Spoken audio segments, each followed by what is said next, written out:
오늘은 요한계시록 10장 7절의 말씀을 증거하겠습니다. 요한계시록 10장 7절.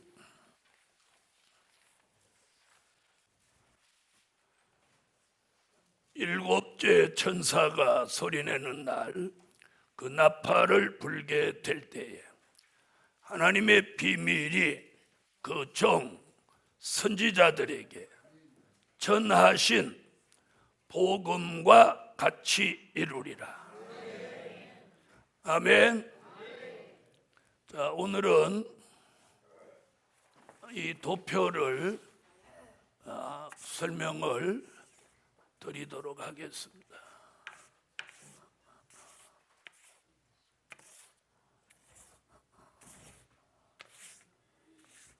자, 이 도표는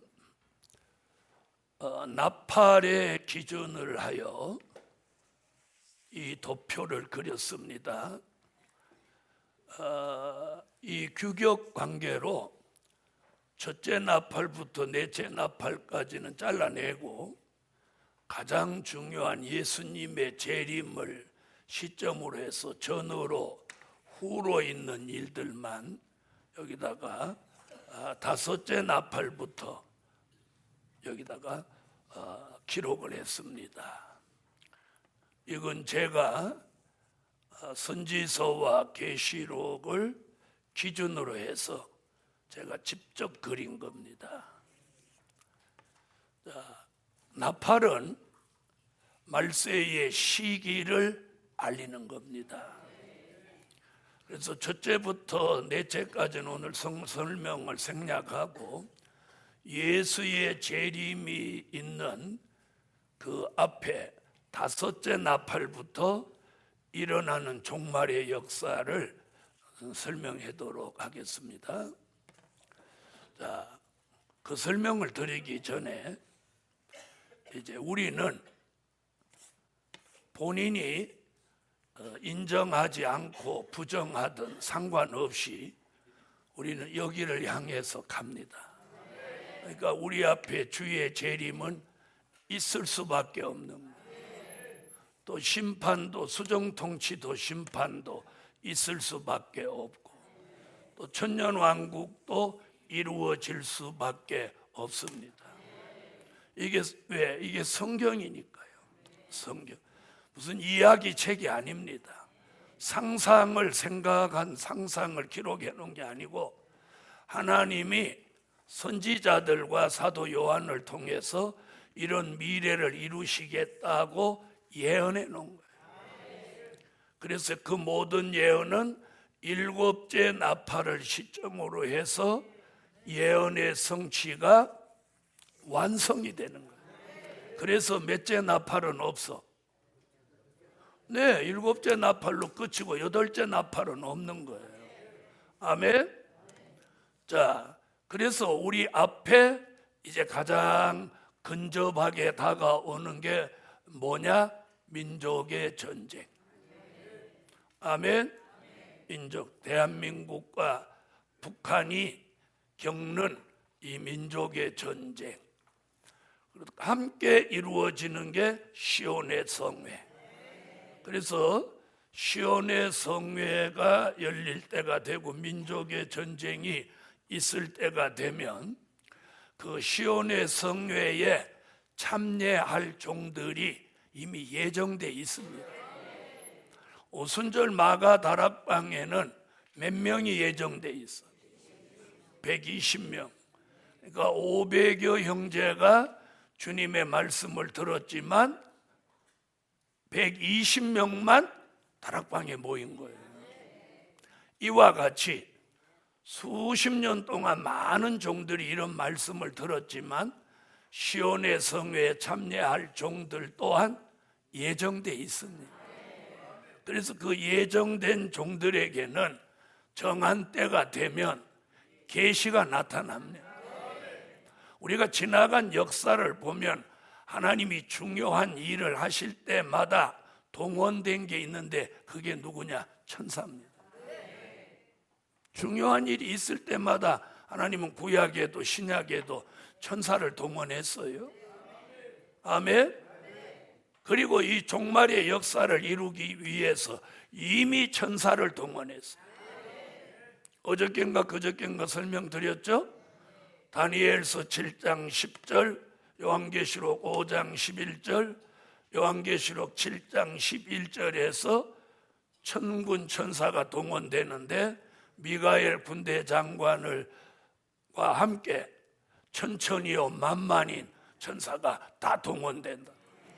그래서 하늘에서는 전쟁도 하고, 또 마태복음 24장 30절로 31절에 보면 천사를 동원해서 하늘 이 끝에서 저 끝까지 사방에서 택함을 입은 종들을 모시기도 한다.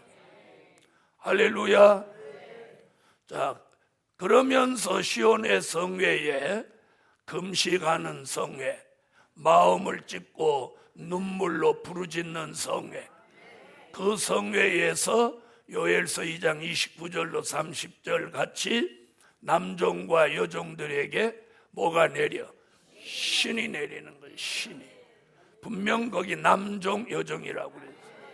그래서 남종들 여종들이 비율이 얼마가 될지는 모르겠습니다만은 어쨌든 남종도 여종도 모여서 신을 받고, 그 시온의 성회가 끝남과 동시에 민족의 전쟁도 끝이 나고, 그때서부터 신받은 종들이 가는 곳마다 신이 내리는 거예요. 신이 내리는 거예요. 오순절에 성령을 체험한 종들이 나가서 예수 믿으라고 외치니까 가는 곳마다 뭐가 역사했어요? 성령이 역사했어요. 성령이 역사해요. 이번에는 신의 역사가 일어나는 거예요. 그러면서 하나님의 인맞은 종 14만 4천이 나오는 거예요. 나오는데 전 세계에서 하나님의 인맞은 종이 되려면 해돋는 곳으로 모여야 돼. 그 이유는 뭐냐? 할례의 인이나 성령의 인은 인을 치는 장소를 명시하지 않았어요. 그러니까 인을 치는 장소가 필요 없어요.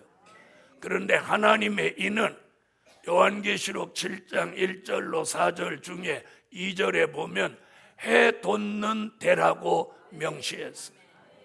아멘. 그럼 해 돋는 데는 어디냐? 사람들은 동쪽 이렇게 말합니다. 세계 어느 나라도 동쪽이 없는 나라는 없어요. 그렇죠? 그러니까 동쪽 그러면 의미가 없어요. 그래서 선지자들은 동방 이렇게 말했습니다.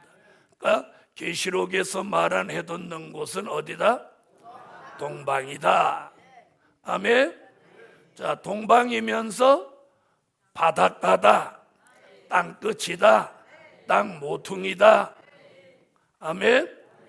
동해와 서해가 있는 나라다.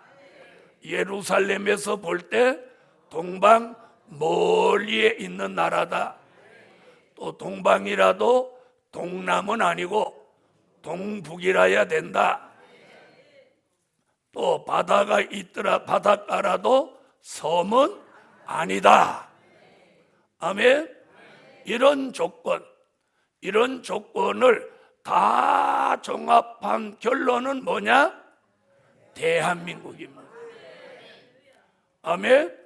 자, 그러면 대한민국에서 하나님의 인을 치면 대한민국 또 어디서 칠 거냐? 이 대한민국도 넓은데, 그렇죠? 바로 여호와의 말씀이 나오는 것, 될 일의 말씀이 나오는 것. 아멘. 자, 그래서 잘 들어보세요. 그래서 이제 인을 치기 시작하면 유다 지파 1만 2천, 그리고 쭉 나가서 12지파 제일 마지막 베냐민 지파까지. 그래서 많은 목사님들은 계시록을 하면서 요한계시록 7장 1절로 4절 중에 4절에 이스라엘이라는 단어가 있다고 해서 저 육적 이스라엘로 가버린단 말이에요. 육적 이스라엘은 지금 뭐하죠? 아직도 메시아를 기다리고 있습니다. 자, 예수를 믿고 성령으로 거듭나야 성령의 인침을 받고, 성령의 인침을 받아야 하나님의 입맞을 자격이 생긴다. 무슨 말인지 아시겠죠? 그렇죠? 그런데 그들은 아직도 뭣도 못 맞았어. 성령의 인을 못 맞았어요. 그래서 자격 미달. 특별히 요한계시록 7장 1절로 8절까지 읽어보면 육적인 이스라엘이 아니라는 증거가 여러 곳에 있습니다.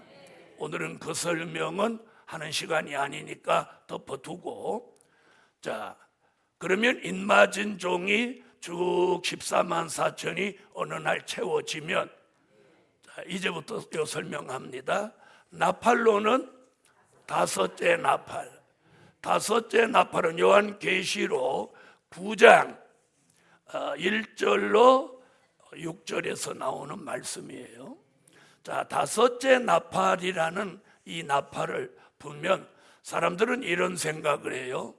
무슨 이런 큰 빵빠레를 들고 나와서 빰빠밤 이렇게 부르면, 그럼 천사가 다섯째 나팔 이렇게 생각한다 이 말이에요. 그거 아니고 이는 천상의 나팔이에요. 하나님 보좌에서 이제 나팔 부는 역사가 있으면 그 다섯째 나팔 불고 일어난다는 요한계시록 9장의 증거가 이 땅에 이루어지는 거예요. 아멘. 나팔을 분다고 하면, 나팔을 불었다 이렇게 증거하려면 그 성경에서 말씀한 내용이 같아야 된다는 거예요. 그래서 계시록 9장 1절로 6절을 보면 다섯 번째 나팔 불면 하나님의 종이 계시록 12장 3절로 4절 같이 용의 꼬리에 맞아서 3분의 1이 떨어진다.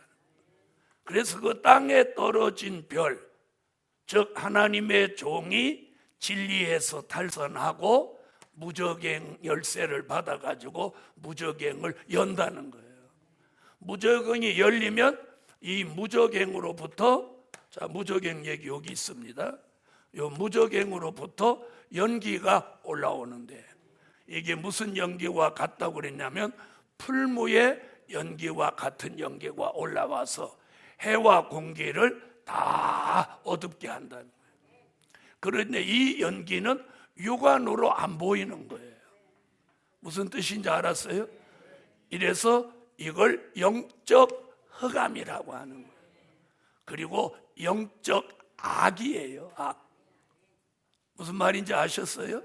그래서 무저갱으로부터 연기가 올라와서 세계를 어둡게 하니까 마태복음 25장 1절로 13절 같이 영적 밤중이 되는 거예요. 영적 밤중. 그래서 우리 시대의 교회가 기름등불 있는 교회든 기름등불 없는 교회든 기름등불 있는 종이든 없는 종이든 다 졸며 잔다는 거예요. 성경은 그렇게 말씀하고 있어요. 그럼 다 졸며 잔다는 뜻은 무슨 말이냐? 주의 재림을 전혀 의식하지 않고 안일, 태만, 게으름에 빠져서 노아 시대 사람들 같이 먹고 마시고 시집가고 장가가고, 이사야 5장 8절로 11절 같이 집이 있는데도 또 집 사고, 땅이 있는데도 또 땅을 사고, 부동산 투기를 일삼고 그걸로 얻어진 소득을 가지고 세상 연락에 취해서 살아간다는 거예요. 그러면서도 여호와가 하시는 일에는 관심도 없고 생각도 없다는 거예요.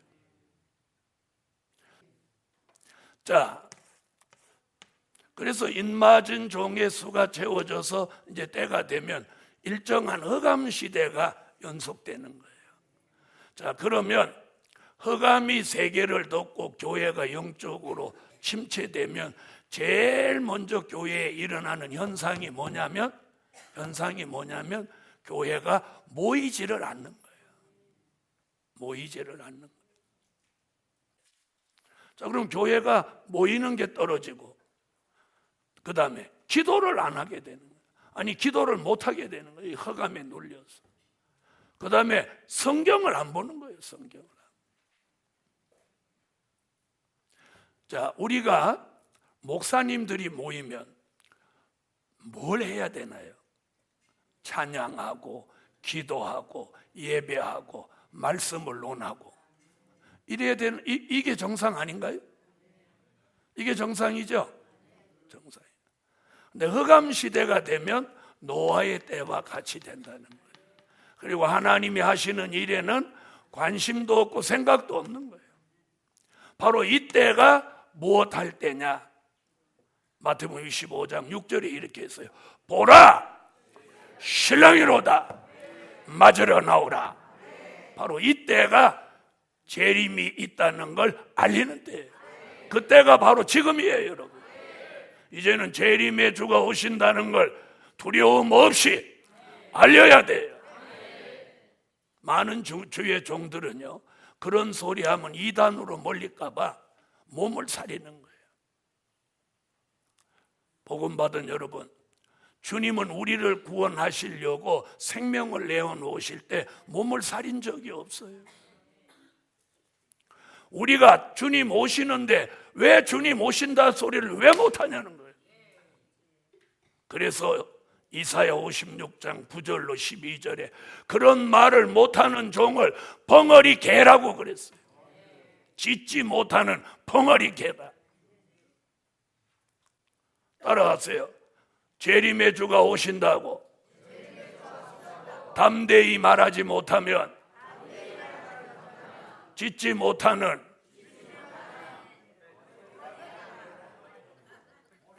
무슨 개다? 그건 제 말이 아니고 이사야 선지자의 말이에요. 자, 이래서 이런 흑암 시대가 일정한 시간이 지속되면 하나님의 인마진종 14만 4천이 이제 전 세계로 계시록 10장 11절, 11장 3절로 6절 같이 다시 예언을 시작합니다. 아멘. 전 세계에 다 나갑니다. 나가서 다시 예언을 하는데 이 다시 예언하는 목적은 딱 두 가지입니다. 하나는 주의 재림이 가까워 온다 외치는 거예요. 아멘. 그러면 외치면 계시록 7장 9절로 14절 같이 능히 셀 수 없는 흰옷 입은 무리가 회개하고 나오는 거예요. 이들이 누구냐?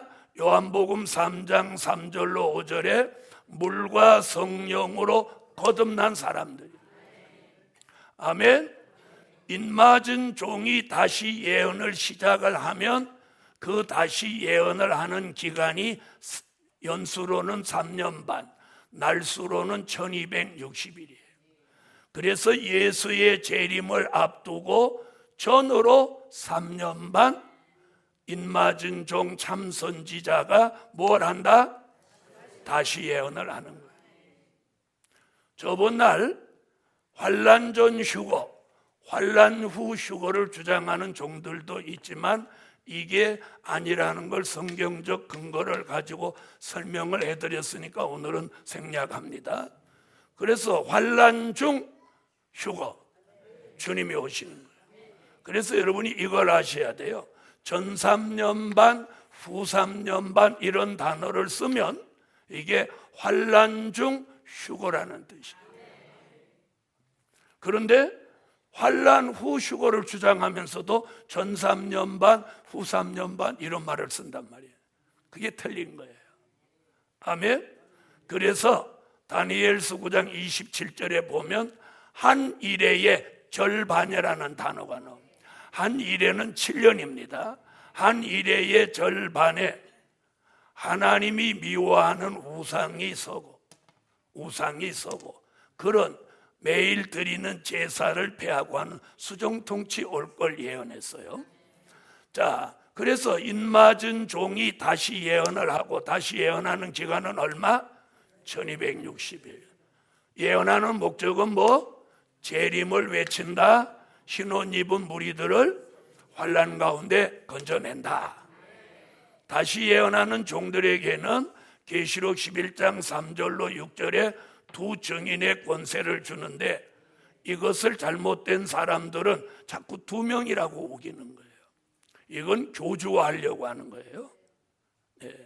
그래서 두 명이 아니고 모두 14만 4천이에요. 그러나 14만 4천을 이끌어가는 지도자는 있을 수 있어요. 그렇죠? 그런데 14만 4천 모두가 두 증인의 권세를 받아요. 그 두 증인의 권세라고 하는 것은 엘리야 같은 권세, 모세 같은 권세 두 가지가 합하여져서 역사하는 권세를 두 증인의 권세라고 합니다. 그러니까 다시 예언하는 14만 4천 모두가 다 권세를 받는 거예요. 자, 초대교회 때 사도행전에 그 당시 막 기록을 다 할 수 없으니까 대표적으로 사도들의 행적만 기록해 놓은 게 사도행전이에요. 사도행전. 자, 사도행전이 뭐예요? 사도들의 행적이에요. 거기서 사도들 행적을 다 적을 수 없잖아요. 그러니까 아주 대표적인 것만 적어 놓은 거예요. 무슨 말씀인지 아시죠? 그러나 성령이 임하시면 뭐가 나간다고 했어? 본능이 나간다고 했단 말이에요. 그렇죠? 네. 그와 마찬가지로 다시 예언하는 종들도 14만 4천 모두가 다 증인의 권세가 나. 그래서 엘리야같이 하늘을 닫으면 비 오지 못하게 하고, 모세같이 물을 변하여 피 되게 하고, 아무 때든지 원하는 대로 여러 가지 재앙으로 땅을 치고, 원수가 해하고자 하면 입에 불이 나가고. 아멘. 자, 그런 역사가 일어나니까 능히 셀 수 없는 무리들이 따라 나오는 거예요. 바로 그 3년 반 중에 주의 재림을 앞두고 5달, 즉 5개월 동안 환란이 일어나는데, 이 환란은 계시록 9장 1절로 6절에 보면 황충이가 등장합니다. 황충이. 그래서 우리가 가지고 있는 개역 한글판에는 이걸 황충이라고 그랬는데, 요즘 새로 만드는 개정 개역판은 메뚜기로 바꿔놔버려요. 그래서 개역 개정판은 저는 인정 안 쓰는 거예요. 안 써. 황충이를 누구 마음대로 메뚜기로 바꿔놔. 자, 그럼 황충이는 누구냐? 그냥 문자만 보고 뭐라고 하느냐? 메뚜기과의 곤충이다. 그러면 어디로 가면 그렇게 나오냐? 곤충도감으로 가면 황충이를 그렇게 말해놨어요. 메뚜기과의 곤충. 우리는 성경을 곤충도감으로 가면 안 돼요. 성경은 성경에서 답을 찾아요. 그래서 이사야 33장 4절, 예레미야 51장 14절에 보면 악독한 사람을 황충이라고 했어요. 무슨 말인지 아세요? 이 연기 흑암을 마시고 악독한 사람. 자, 황충이가 역사하는 기간이 5개월 환란인데, 황충이한테도 권세가 있어요. 전갈의 권세와 같은 권세. 전갈은 꼬리로 쏘는 살이 있는데, 우리나라 군인들이 베트남 전쟁에 참여한 사람들 중에는 그 전갈에 쏘여 본 사람이 있더라고요. 제가 아는 형님은 월남 전에 갔다 왔는데 전갈에 쏘여 봤는데 정말 아프더라는 거예요. 3일 밤낮을 잠 한숨 못 자고 소리 질렀다는 거예요. 얼마나 아픈지. 총 맞은 것보다 훨씬 아프더라는 거예요. 그리고 총 맞으면 치료하고 마취제를 놓으면 그런데 이는 마취도 안 통하더라는 거예요. 네. 여러분, 사람이 언중유골이라고 그래서 언어의 폭행이 무서운 거예요. 사람의 마음에 깊은 상처를 남기는 거예요. 그렇죠? 아니, 그래요, 안 그래요?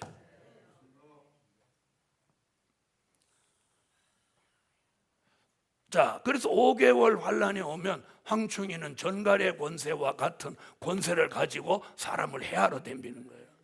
그럼 이것을 맞짱 뜨려면 우리도 무슨 걸 가져야 돼?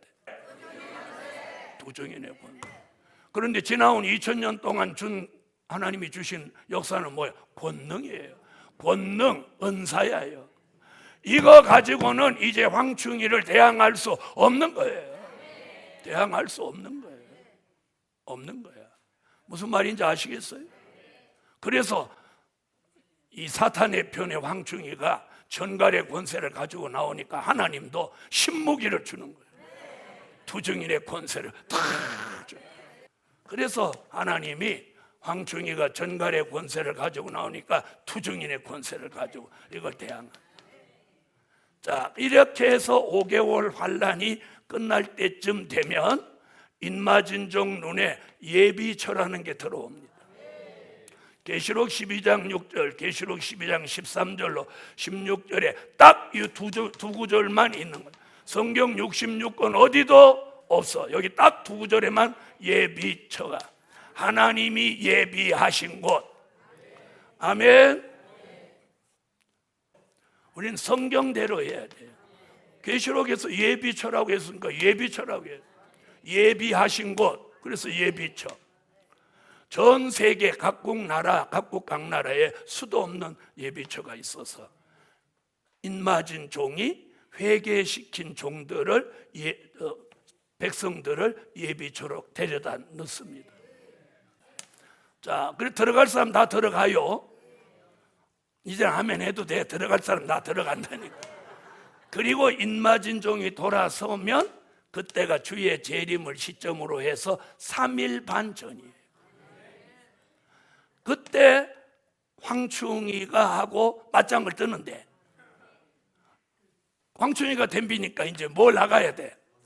불 나가려 샥 이렇게 하니까 전에는 불이 샥샥 나갔는데 불이 안 나가는 거예요. 왜?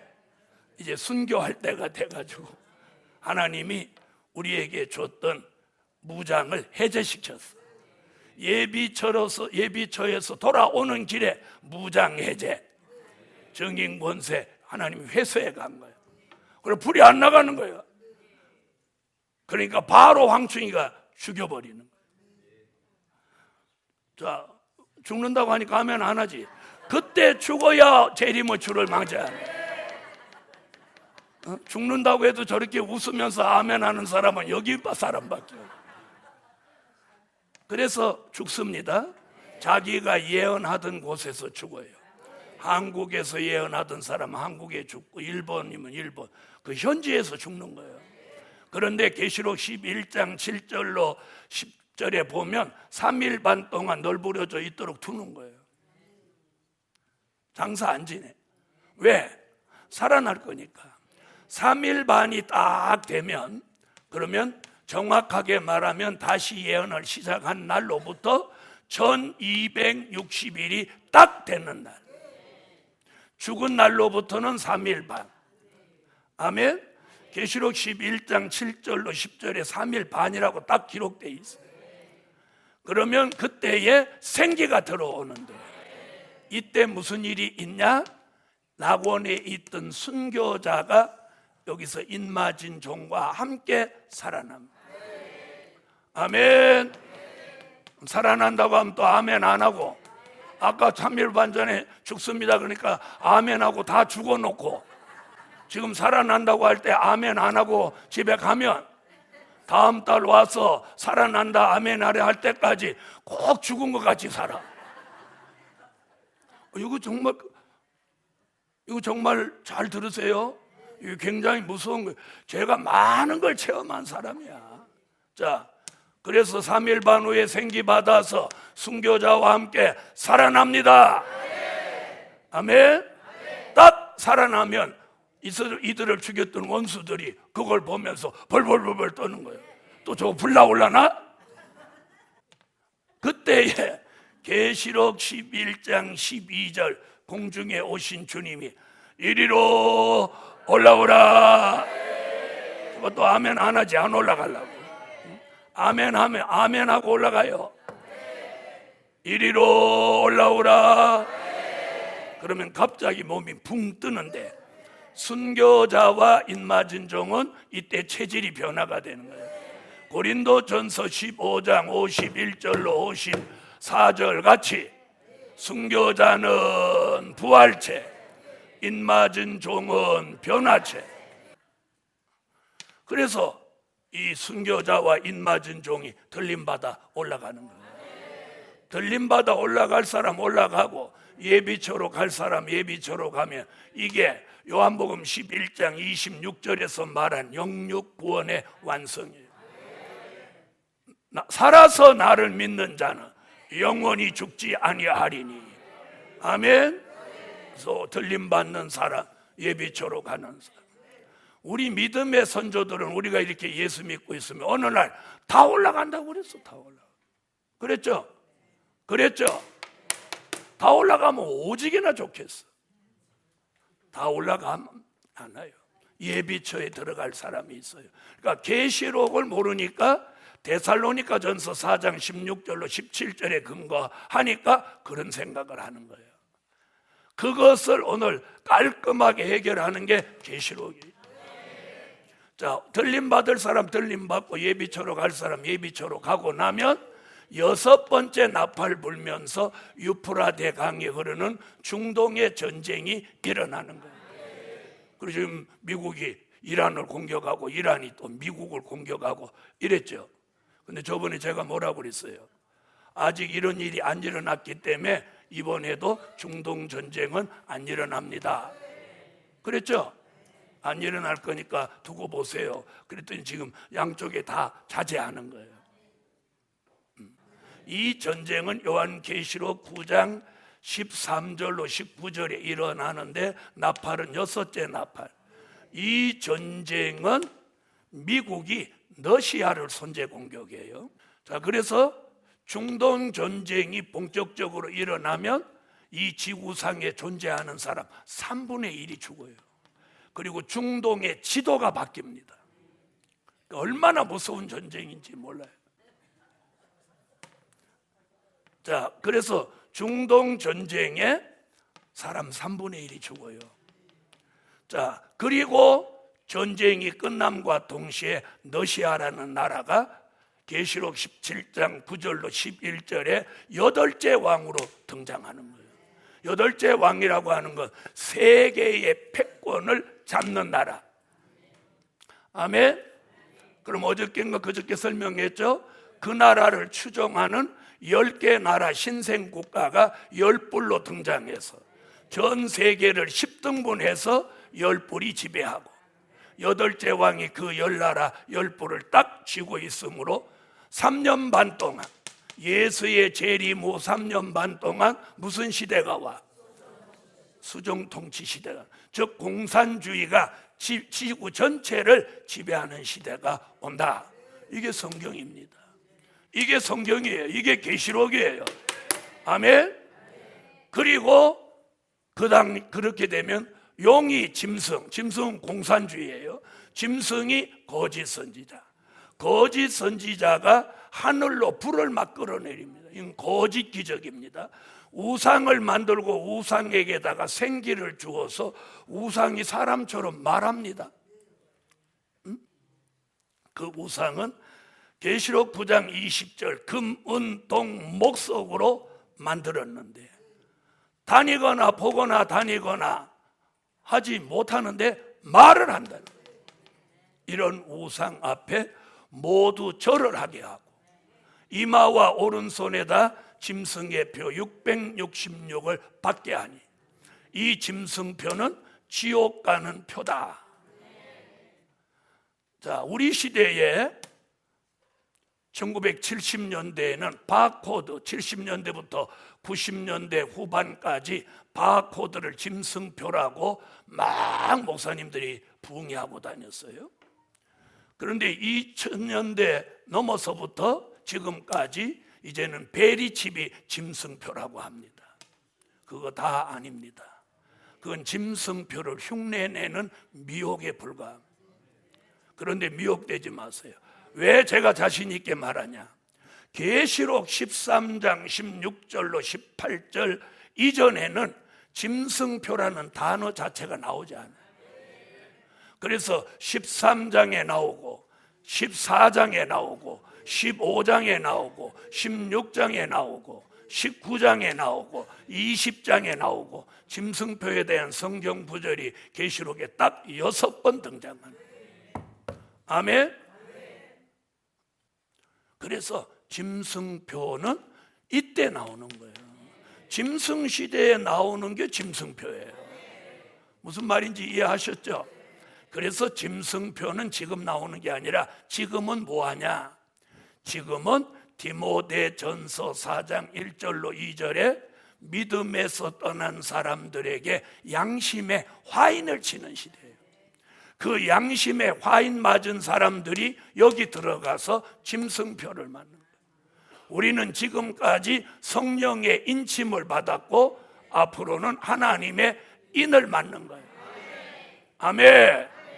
그래서 양심의 화인이냐 성령의 인침이냐, 짐승표냐 하나님의 인이냐. 아멘. 자, 이래서 수정통치 시대가 3년 반 지나가면 7번째 나팔 불면서 공중에 오셨던 예수님이 계시록 14장 1절 같이 지상에 강림하시는 거예요. 아멘 하세요.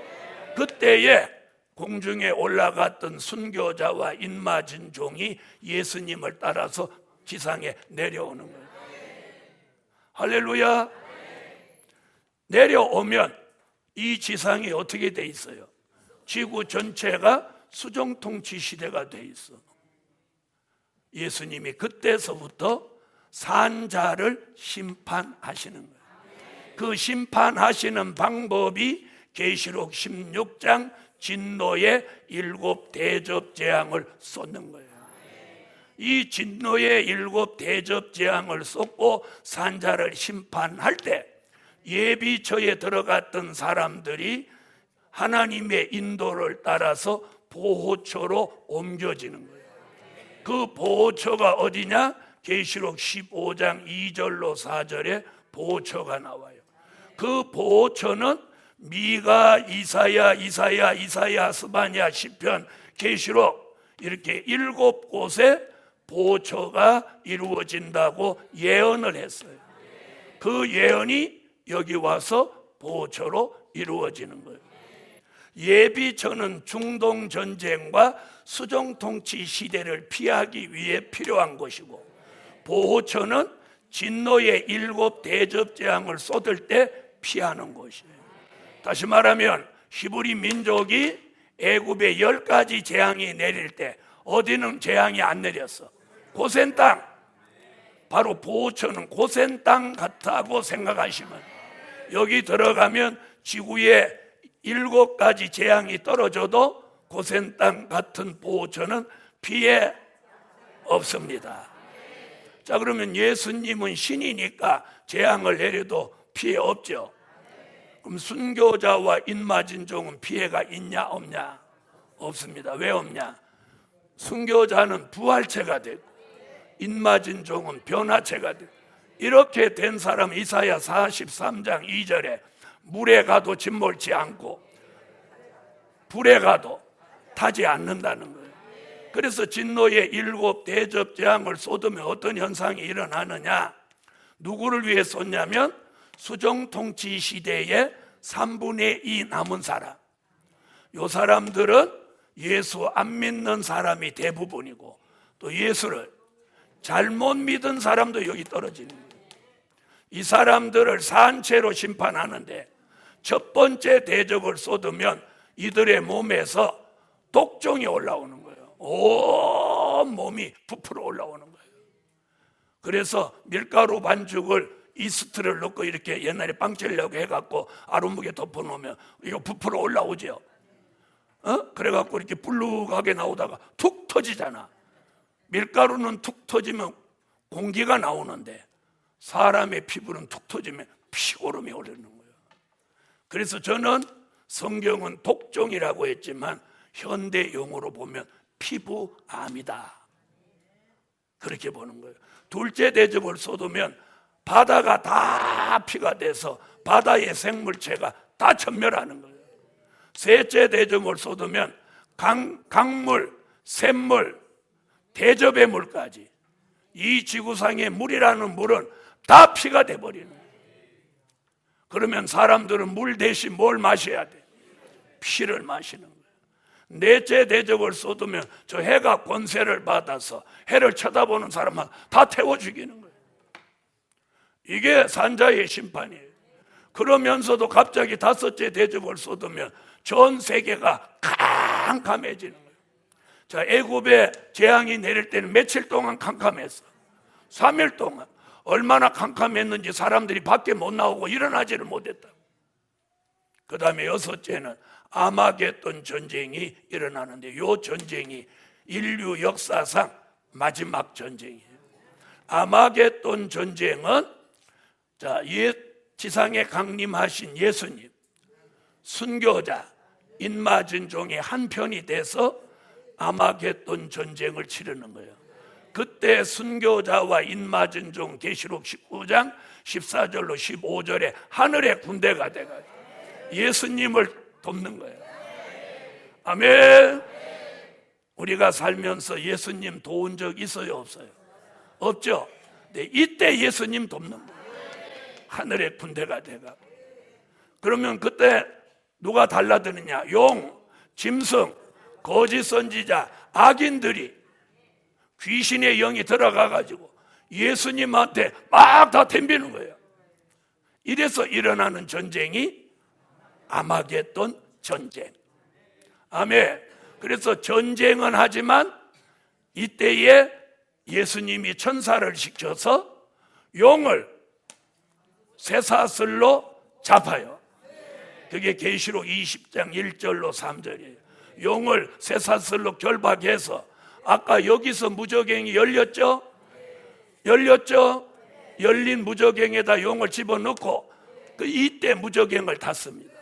그러면 무저갱을 닫는 이 순간 여기서 올라오던 뭐가 차단돼? 연기가 차단되는 거예요. 연기. 아멘. 연기는 차단되고 잠그고 임봉해서 누구 못 나오도록, 용이 못 나오고. 용이 누구예요? 옛뱀, 마귀, 사단. 그래서 용을 잡습니다. 따라하세요. 오늘은 용 잡는 날. 다시 말하면 오늘은 마귀 잡는 날. 그래서 누가복음 8장 30절로 31절에 보니까 군대 마귀를 예수님이 쫓았더니 군대 마귀가 뭐라고 하느냐면 우리를 무저갱에 들어가라고 하지 마시기를 간구하더라. 마귀는 벌써 누가복음 8장에서 계시록 20장 무저갱을 내다봤다는 거예요. 그러니까 마귀가 겁내는 데가 어디야? 왜 무저갱이야? 갇혀서 1000년을 사니까, 1000년을 묶어 놓으니까. 자, 그래서 마귀를 여기서 잡아서 딱 1000년을 가두고, 그 다음에 짐승과 거짓 선지자는 산채로 잡아가지고, 요 빨간 선 보세요. 요 팥죽선 요 잡아가지고 계시록 19장 19절로 20절 같이 짐승과 거짓 선지는 잡아서 불못에다가 1순위로 집어넣는 거예요. 지옥에 제일 1순위로 들어가는 게 짐승이 누구예요? 공산주의자, 거짓 선지자를 여기다 1순위로 집어넣는 거예요. 이걸 죽이지도 않고 산채로 집어넣는 거예요. 아멘. 집어넣습니다. 그 다음에 악인들, 잘못 믿은 자, 믿지 않은 자들, 귀신의 영을 받아서 창조주 예수님 앞에 덤빈 이곳들은 용을 잡아서 가두고 짐승 거짓 선지 지옥으로 보낼 때 요건 요 손으로 보세요. 이렇게 해서 어디로 들어가? 계시록 19장 17절로 18절 21절 같이 육체는 죽여서 새의 밥을 만들고 그 영혼을 음부에 가두는 거예요. 여러분, 사람이 죽으면 육체는 다 믿는 자든 안 믿는 자든 흙으로 가든지 아니면 단지 속에 가든지 두 가지 중에 한 가지뿐이야. 단지가 무슨 단지인지 알죠? 에? 자, 그럼 영혼이 어디로 가냐? 영혼은 낙원에 가는 거예요. 누가복음 23장 42절로 43절 예수님이 한평 강도에게 네가 오늘 나와 함께 낙원에 있으리라. 영혼이 가는 곳은 낙원이에요. 믿는 자의 영혼이. 안 믿고 잘못 믿고 죽은 사람의 영혼이 가는 건 음부예요. 그래서 낙원, 음부 요들은 이때 죽여서 육체는 어떻게 하고? 다 새의 밥을 만들고 영혼을 음부에 갖다 다 집어넣어 버리는. 자, 요게 아마겟돈 전쟁이에요. 그리고 7째 대접을 쏟으면 마지막에 이 우리가 살고 있는 이 수정통치 시대 이 지구를 주님이 초토화시키는 거예요. 하늘로 우박이 40kg짜리가 쏟아지는 거예요. 40kg. 안 놀래는 거 봐.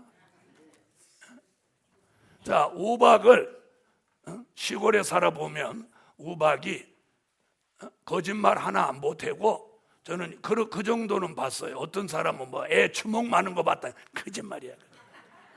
저 메추리 알보다 조금 작은 건 봤어. 메추리 알. 저는 봤어요. 그보다 더 큰 거 보신 분 있어요? 메추리 알보다 조금 적어도 요만. 이거 쏟아졌는데 저는 5월 초순에 그거 쏟아지는 거 봤는데 저희 밭에 있는 배추, 감자까지 박살이 나버리더라고요. 박살나. 그걸 보면서 이 성경을 생각하니까 요만한 게 몇 그램 정도 되겠어요? 한 10g? 이게 쏟아져도 초토가 되는데 40kg 시멘트 한 폭, 20kg짜리 쌀 두 폭, 그게 하늘로 쏟아진다고 해봐. 그러면서 지구는 산산조각이 나서 큰 지진이 나서 지구가 산산조각이 나는 거예요. 지구는 깨지지, 하늘로 우박은 쏟아지지, 물은 없어서 피를 마셔야지, 해는 사람을 태워 죽이지. 이게 생지옥이야. 이게 산자의 심판이에요.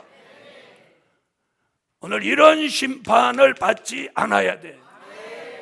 요 심판이 끝나면 그걸로 끝이 아니고 주님이 이 지구를 회복시켜서 1000년 동안 그리스도의 왕국을 이 지구에다 이루는 거예요. 그게 계시록 11장 15절 그리스도의 나라. 그리고 그리스도의 나라가 이루어지면 그가 세세토록 왕노릇 하시리로다. 자, 들어보세요.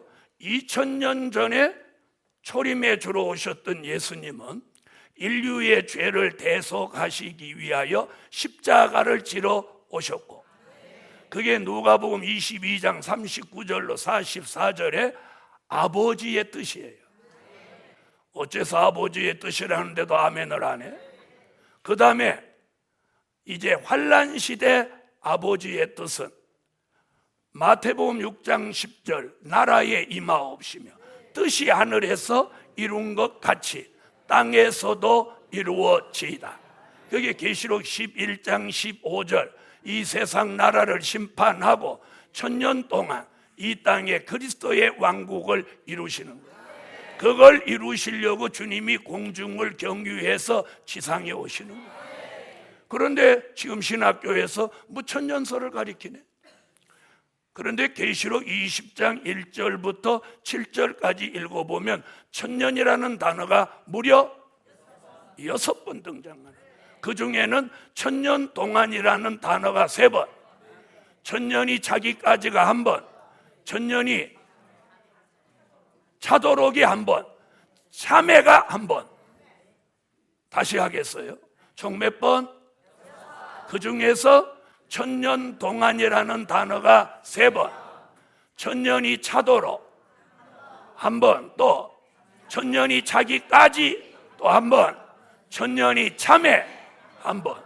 요 국어 문법을 보더라도 천년은 1년부터 천년까지 기간을 말씀해 놓은 거예요.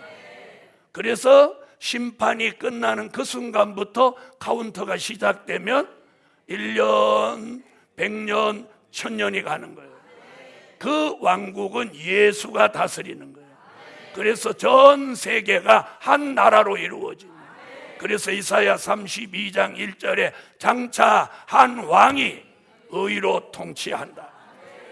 다니엘서 2장 32절로 34절, 44절로 45절에 장차 하나님이 한 나라를 세우시리니, 이게 그리스도의 왕국, 천년 왕국이에요. 아멘. 저는 오늘 이 델일의 말씀을 통해서 여기 들어가자는 거예요. 죽어서 여기 가는 게 지난 2000년 동안 구원의 목적이었는데, 이제는 다시 오시는 재림의 주를 예비하고 이 천년 왕국에 가자는 거예요.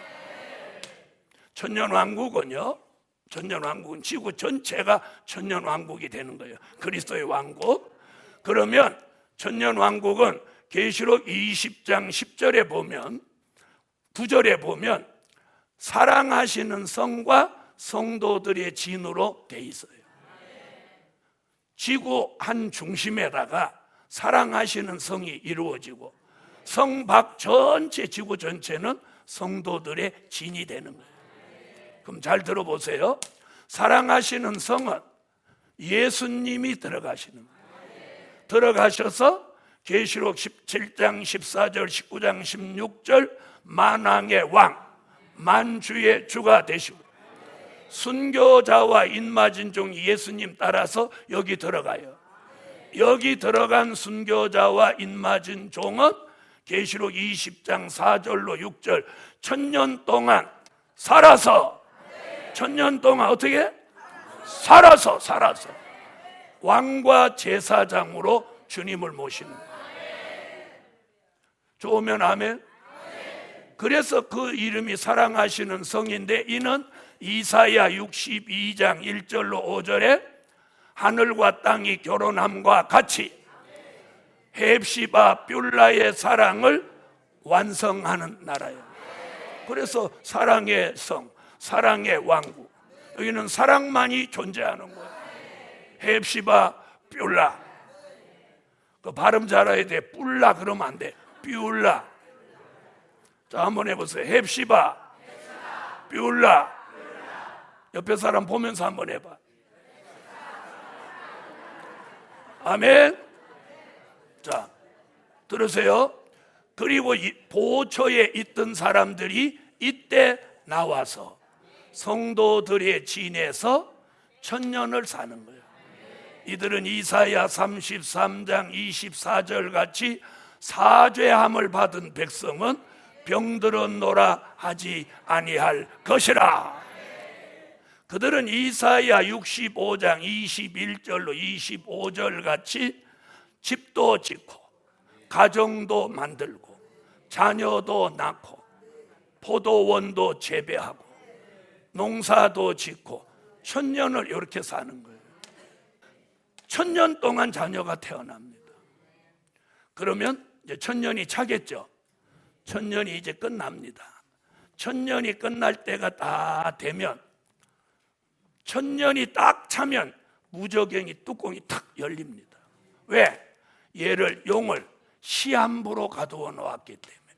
그래서 1000년이 차면 용이 아이고 숨 막혀 죽는 줄 알았네 이러면서 기어 나오는 거예요. 기어 나온다고 해야 돼. 나와 갖고 이게 뭘? 자, 보세요. 하나님은 왜 용을 짐승과 거짓 선지는 지옥으로 보내버렸는데 얘는 여기다 별도 관리를 했냐? 천년왕국 백성의 몸에서 자녀가 납니다. 이 자녀들이 천국에 들어갈 때는 반드시 마귀 시험을 거쳐서 들어가라는 거예요. 에? 특혜는 없다는 거야. 그래서 이 세상에서 종으로 백성으로 간 사람들은 마귀하고 머리 터지도록 싸워서 이기고 여기 들어왔잖아. 그렇죠? 그런데 얘네들은 이 환경 좋은 천년왕국에서 태어나서 병도 없고 죽음도 없는 데서 천년을 잘 먹고 잘 살고 또 바로 천국으로 들어가면 너무 공평하지 않아? 불공평하지 않아? 만약에 그렇게 한다면 나는 주님 앞에 내 삶 물러주세요. 나 삶 물러주고 나 여기서 태어나게 해주세요. 여러분도 그런 마음 있죠? 그래서 하나님은 공의로우신 분이니까 영을 따로 관리했다가 내놓는 거예요. 천년왕국에 태어난 자녀들이 미혹받은 사람이 곡과 마곡이 되는 거예요. 그래서 용과 함께 미혹받은 자녀는 그때 불못으로 가는 거예요. 아멘?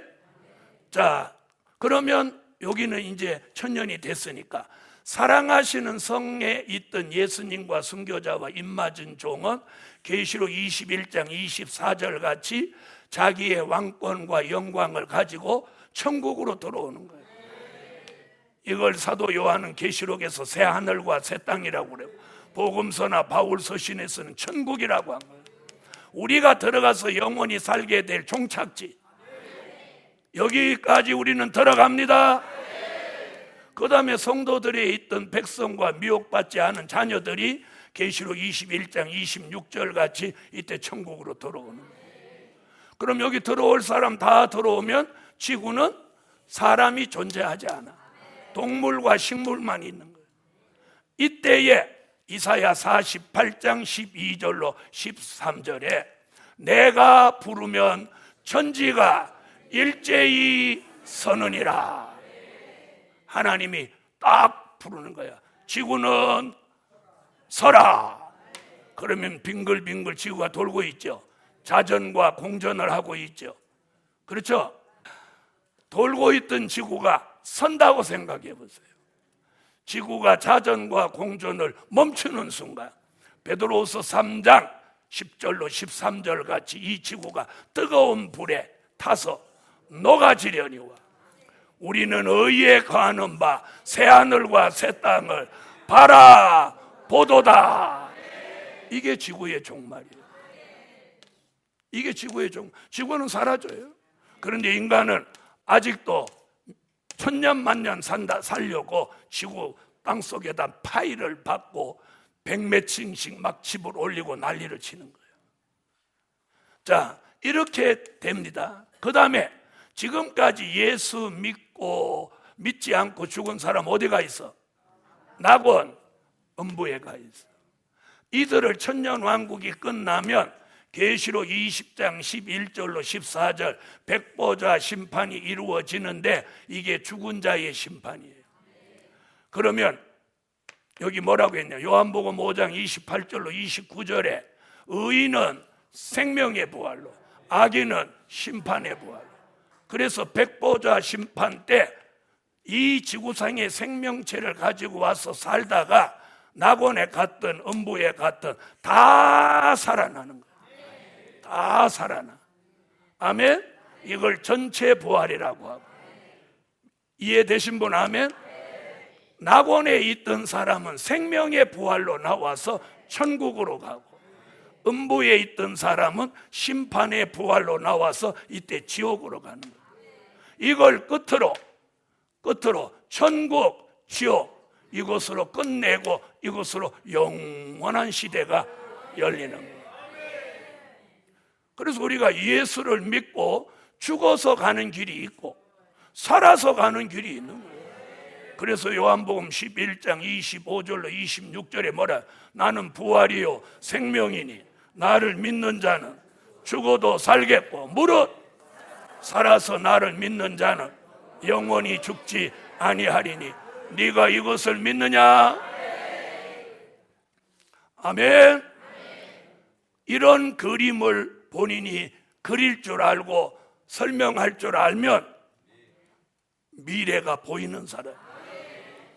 자, 오늘 여기까지 기도드립니다.